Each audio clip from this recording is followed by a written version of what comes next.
हम 80%, 85, 90% की आबादी की हक की बात करने वाले, कबीले वर्ग की बात करने वाले लोग इस हॉल में मौजूद हैं। लेकिन मैं आपको ध्यान दिलाना चाहता हूं कि राजनीति का हिसाब इस तरह बदला जा रहा है कि चंद 5% लोग इस देश की हर तरह की सत्ता, हर तरह के संसाधन पर काबिज है, और केवल आज काबिज नहीं है, उनकी आगे की योजनाएं इस तरह की हैं कि उनका कब्जा बना रहेगा।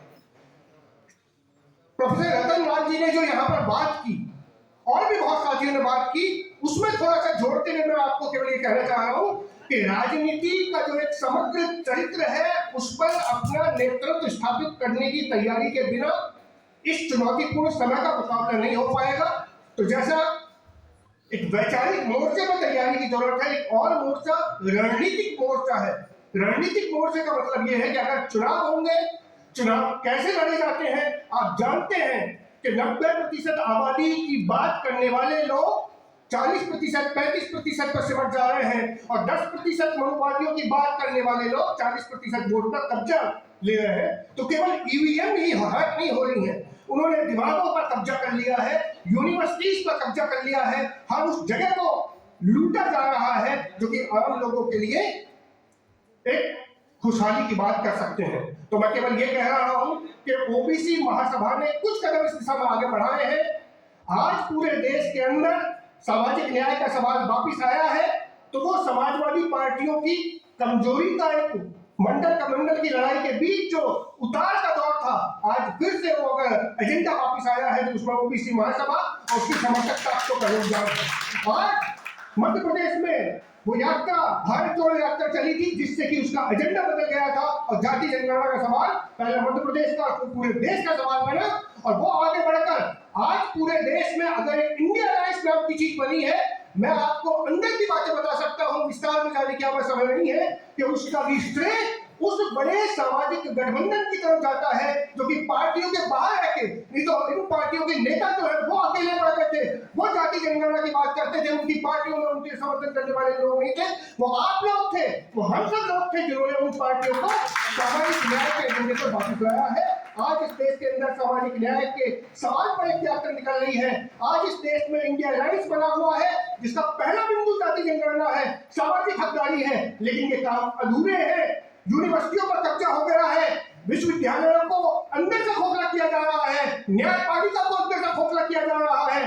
ये केवल इंडिया अलायंस नाम के राजनीतिक गठबंधन से नहीं, एक सामाजिक गठबंधन से काम होगा, और सामाजिक गठबंधन से रणनीतिक तरीके से काम होगा, स्ट्रेटेजिक तरीके से काम होगा।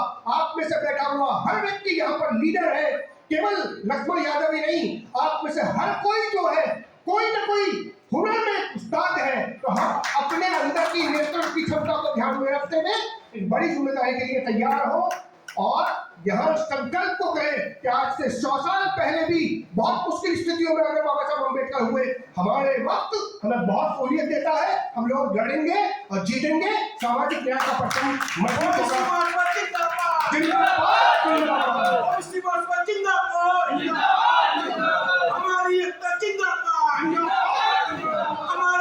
और जब महिला आरक्षण की बात आती है तो हम लोगों को एक बात समझनी चाहिए कि ये जो 2023 में महिला आरक्षण बिल आया है, मेरा मानना है कि ये सवर्ण आरक्षण बिल है। जिस प्रकार से पहले सवर्णों को आरक्षण देने के लिए 10% ब्राह्मणवादियों को 10% आरक्षण दिया गया, उससे भी इनका पेट नहीं भरा, तो अब महिलाओं के नाम पर वो आरक्षण अपनी महिलाओं को देकर के अपना आरक्षण बढ़ाने का प्रयास कर रहे हैं।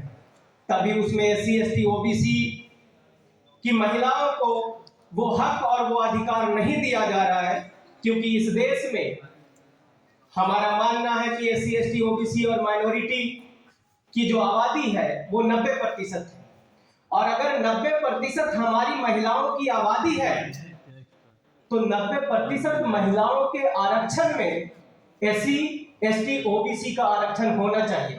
मेरी बात से आप लोग सहमति रखते हैं? तो जब तक मेरी बहनों, मेरे भाइयों और मेरे देशवासियों महिला आरक्षण में SC, ST, OBC के लोगों को 90% आरक्षण न मिल जाए, मत समझना कि ये महिला आरक्षण है, मत समझना कि ये हमारे लिए आरक्षण है। और जिस प्रकार से, चूंकि समय की सीमाएं हैं, तो मैं अपनी बात को खत्म करने की शुरुआत करता हूं कि जिस प्रकार से ये माताएं, ये बहनें और हमारी बेटियां हमारा ख्याल रखती है, हमारी चिंता करती है, उसी प्रकार से आपका ये बेटा प्रवीण कुमार भारती भी आपका चिंता करता है। और लगातार मैं आपकी सामाजिक, आर्थिक और राजनीतिक विकास के लिए प्रयासरत रहता हूं। तो तब मैं अंत में बस एक बात कहता हूं कि अगर तुम जो पिछड़ गई, मैं इस देश की बहन बेटियों को कहना चाहता हूं कि तुम जो पिछड़ गई तो ये देश बढ़ेगा नहीं। तुम जो पिछड़ गई तो ये देश बढ़ेगा नहीं, लगेगा बढ़ेगा, लगेगा बढ़ेगा, बढ़ रहा है पर बढ़ेगा नहीं। बस इन्हीं चंद शब्दों के साथ मैं अपनी वाणी को विराम देता हूं। हमारे ही समाज से राष्ट्रपति हो या प्रधानमंत्री हो, यहाँ का मुख्यमंत्री हो या जो भी है, हमारे समाज से ही है। और हमारे समाज से लगभग जो है बहुत से सांसद हैं, बहुत से विधायक भी हैं जो सरकार में हैं। वहाँ पे जाने के बाद से काम भी करते हैं और जो है उसमें भी जो है आरक्षण की बातें जो है सांसदों ने उठाया है, इसलिए आरक्षण बिल पास भी हुआ है। इतने सालों से नहीं हुआ था, लेकिन अब तो हो गया है। और बाकी जो बनता है कि नहीं हम लोगों को भी मिलना चाहिए, वो भी मिलेगा, हम लोगों को भी मिलेगा। लेकिन महिलाओं यदि चाहें, अभी भी चाहें, इस चुनाव में भी 2024 वाले चुनाव में भी जाना चाहते हैं, विधायक बनना चाहते हैं, तो लड़े उसके लिए। हम लोग पुरुष जो है उनको साथ देंगे, हर तरीके से तन मन धन से हम लोग साथ देंगे। लेकिन लड़े तो सही, तभी तो उसमें जाएंगे। हो सकता है 35% की मांग कर रहे हैं, 50% से ऊपर चली जाए महिलाएं, लेकिन लड़े तो सही उसके लिए। और हम लोग साथ देंगे इसके लिए महिलाओं को। और सभी बाबा साहब ने भी खुद भी कहा है कि जो है आरक्षण का जो है, बाबा साहब खुद ने भी आरक्षण का जो है समर्थन किया, आरक्षण का लागू किया। और मैं यही कहूँगा इसके साथ जो है कि ये लोग पढ़ें। वहाँ पे जाने के बाद वहाँ जो संसद में जो काम होता है, संसद में और विधानसभा में कानून बनाने का काम होता है। और जो अच्छा कानून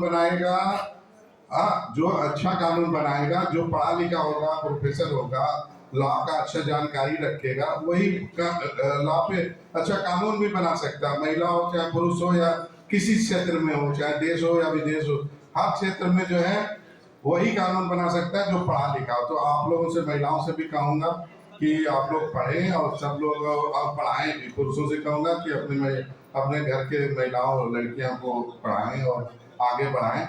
और इसी के साथ सबको धन्यवाद। बात आती है जनगणना की। जब तक जातिगत जनगणना न होगी, जब तक हमें हिस्सेदारी कैसे मिलेगी। मैंने हमारी हिस्सेदारी और हिस्सेदारी की लड़ाई हम जो लड़ रहे थे, निश्चित तौर पर उसमें आगे और बढ़ेंगे। और जब तक हमें हिस्सेदारी न मिलेगी तो मुझे लगता है ये संगठन, ये जमात का कोई औचित्य न होगा। चूंकि कोटे पे कोटा, अभी वैसे भी ओबीसी को हम मध्य प्रदेश में पंचायती राज में 25% मिलता था, लेकिन वहाँ 14 हो गया। आज भी हमारे मध्य प्रदेश में 14% रिजर्वेशन मिलता है। तो मुझे लगता है रिजर्वेशन हम मांग रहे हैं और रिजर्वेशन हमारा जो हक अधिकार है वो हमसे कहीं ना कहीं छीना जा रहा है। तो लड़ाई लंबी है और मुझे लगता है कि सबसे लड़ाई का अंत जो होगा वो गणना से होगा। जब तक हमारी गिनती न होगी, और जिस दिन गिनती हो जाएगी तो निश्चित तौर पे हम संख्या के अनुपात पर हिस्सेदारी ले लेंगे। आप सभी लोगों ने सुना, उसके लिए धन्यवाद। डॉक्टर साहब का, हमारे प्रदेश अध्यक्ष जी का भी बहुत बहुत धन्यवाद कि आपके माध्यम से कम हमारी ओबीसी हक अधिकार की बात देश की राजधानी से पूरे देश में जाती है। आपका बहुत बहुत धन्यवाद। जय जवान, जय किसान।